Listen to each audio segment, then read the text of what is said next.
Vamos lá, galera, estamos de volta. Tomou um susto, né? Pois é, a ideia foi essa. Beleza? Assustar.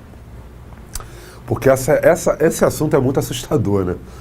Como a vida surgiu na Terra, a gente não tem controle disso. Mas vamos lá. Bem, essa é a teoria que eu adoro. Essa teoria, eu sou extremamente simpatizante a ela. É uma teoria muito bem embasada, muito bem colocada, né? Dois pesquisadores russos, né? Opar e Haldane, e eu estou chutando de russo, me veio na cabeça russo, porque eu acho que eles eram russo mesmo, mas eu não tenho certeza. Então, russo. Aí tem uns caras que ficam olhando, vendo, comprando nossas aulas e tal, e o cara burrão falou e tal, maluco, eu não sou professor de história, nem de geografia, mas me veio na cabeça que o Opar e Haldane eram russos. Depois você procura no Google aí ver se é fato.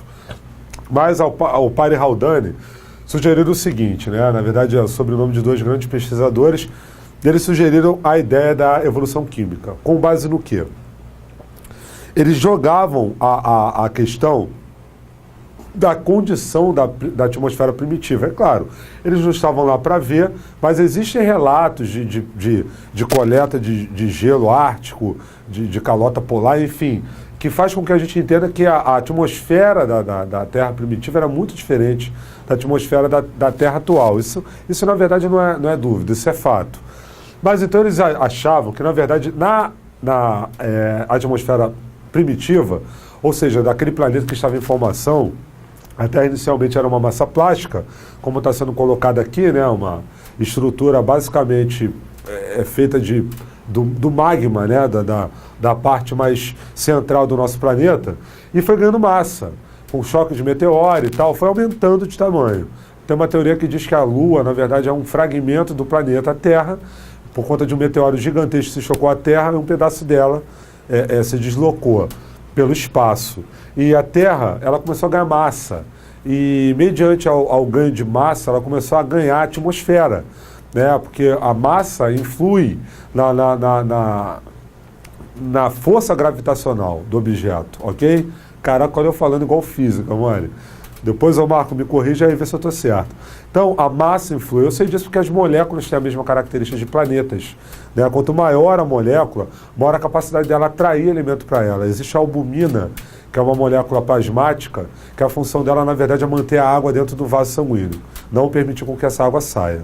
Consequente, a perda da albumina, que não é muito comum, o diabético perde a albumina na urina, a água, ela sai do vaso sanguíneo. Então, é meio que normal, né, o diabético apresentar edema por conta da saída da água do vaso sanguíneo para o interstício, por conta da falta de albumina que o cara vai apresentar no seu plasma. Então, a mesma ideia, né, de corpo, a albumina apresenta. Então, eu entendo que quanto maior a massa do planeta, certo? Maior vai ser a capacidade dele de formar uma gravidade, de formar uma atmosfera. Então, a Terra estava criando uma atmosfera. Então, segundo a ideia de Opar e Haldane, a atmosfera primitiva ela apresentava os seguintes elementos, que viam junto com os meteoros. Vapor d'água, que não era viável a água na forma líquida por conta do calor, né, da grande quantidade de energia em forma de calor. Metano, amônia e hidrogênio.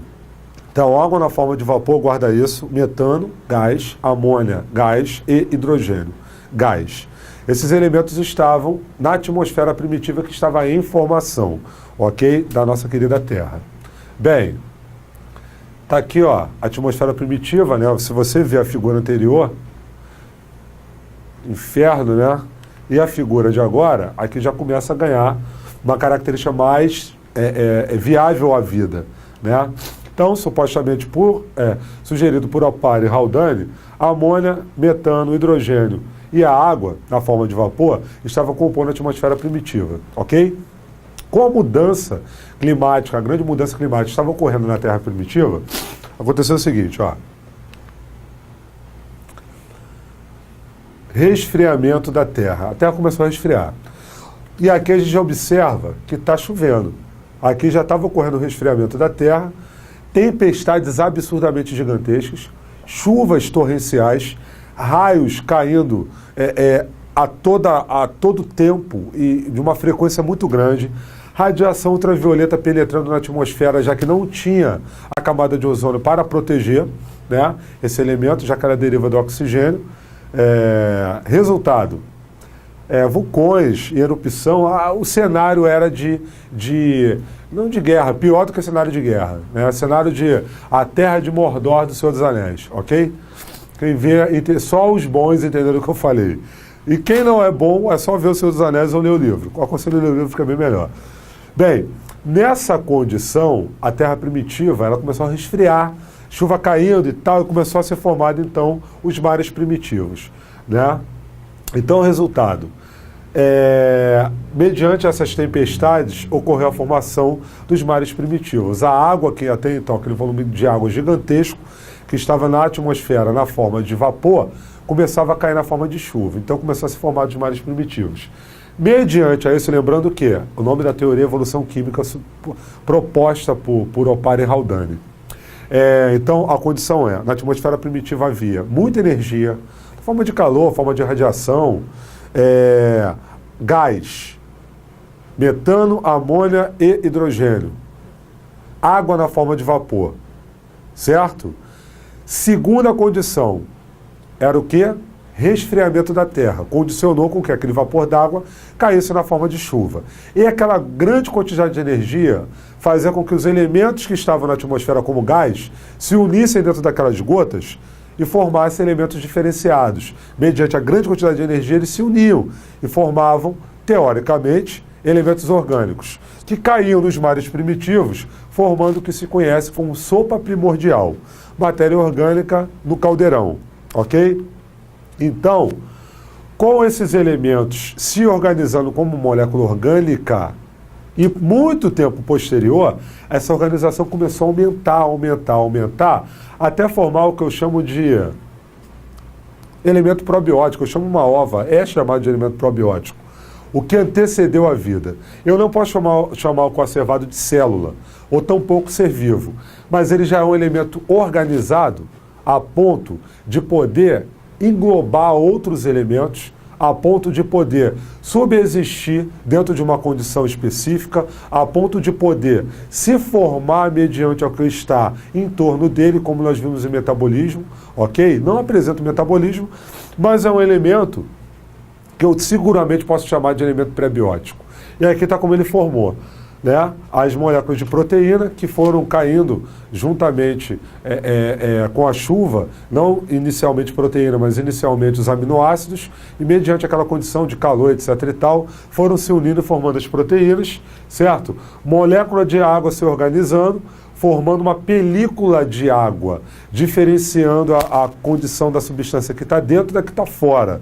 Coisa que nós observamos nas estruturas celulares quando a gente fala de membrana celular. Não perde essa aula não, essa aula está show de bola. Formando elementos complexos chamados de coacervado, ok? Partículas, ou seja, elementos probióticos, aquilo que antecedeu o que nós chamamos hoje de célula. Bem, essa é uma ideia proposta por Opar e Haldane.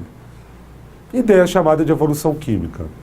Nosso querido estadunidense Stanley Miller, tem pouco tempo atrás estava vivo, adorava a ideia de Opar e Haldane. E ele chegou para o professor dele de graduação e falou: meu querido, eu quero fazer esse experimento. Ouvi falar e quero fazer esse experimento na faculdade. Abriu a guarda para o cara fez o experimento na faculdade.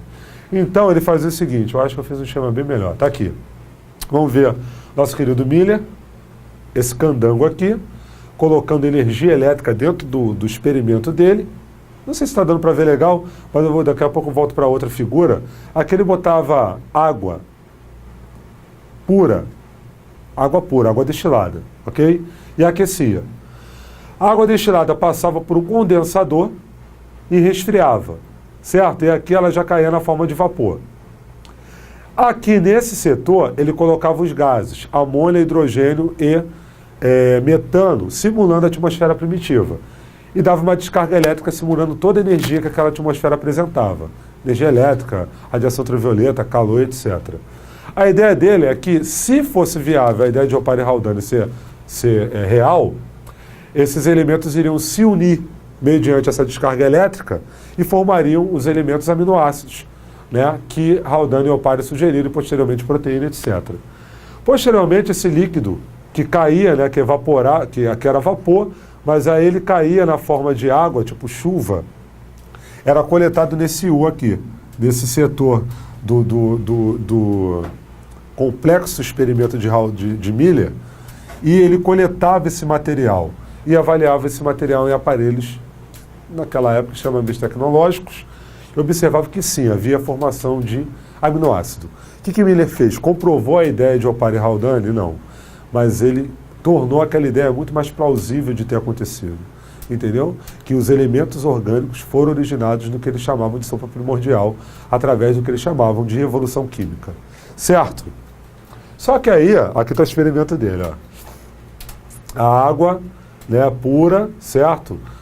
Evaporava. Aqui ela era juntada aos vapores, né, de água e aos gases, hidrogênio, nitrogênio e amônia. Aqui tinha um condensador, toda aquela água em forma de vapor energizada com esses elementos e resfriava e caía na forma líquida aqui. E aqui ele coletava e avaliava se havia ou não surgimento de aminoácido naquele inicial elemento água pura, né? Então, se houvesse, ele estaria batendo palminha lá, feliz da vida, para a ideia de Opar e Haldane. E, de fato, a ideia de Opar e Haldane é muito bem aceita pela ciência. Ideia. Não é uma lei, é uma teoria.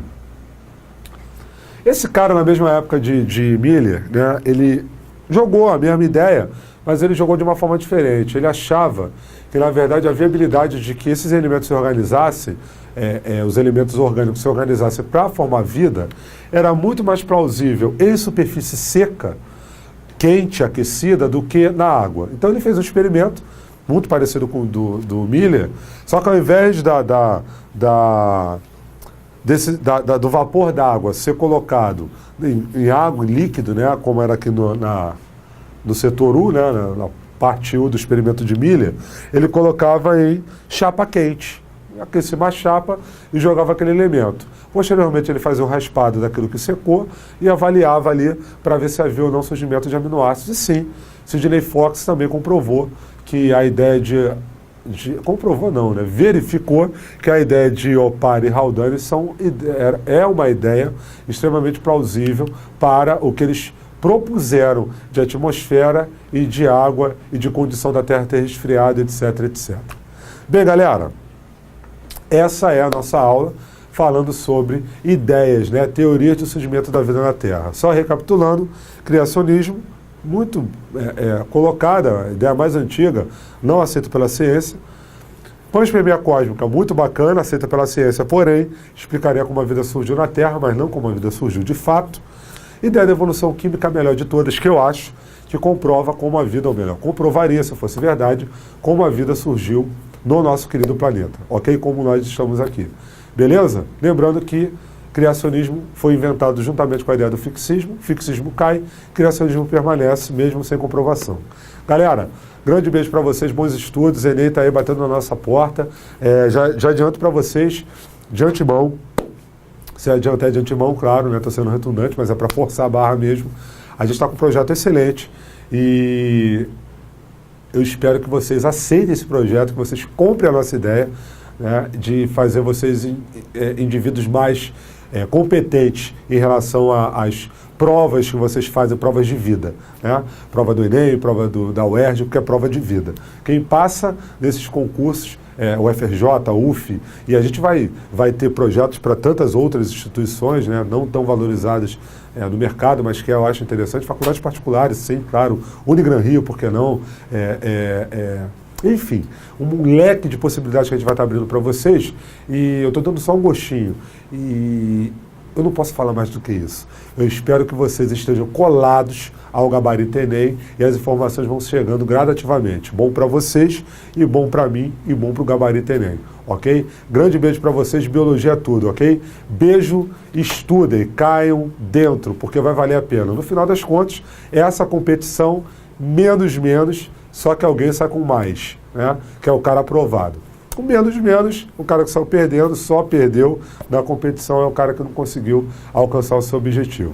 Encerramos a aula de hoje, então, com a minha cara linda e com a cara do nosso querido Sidney Fox, ok? Gente, um grande beijo, um abraço, fiquem com Deus.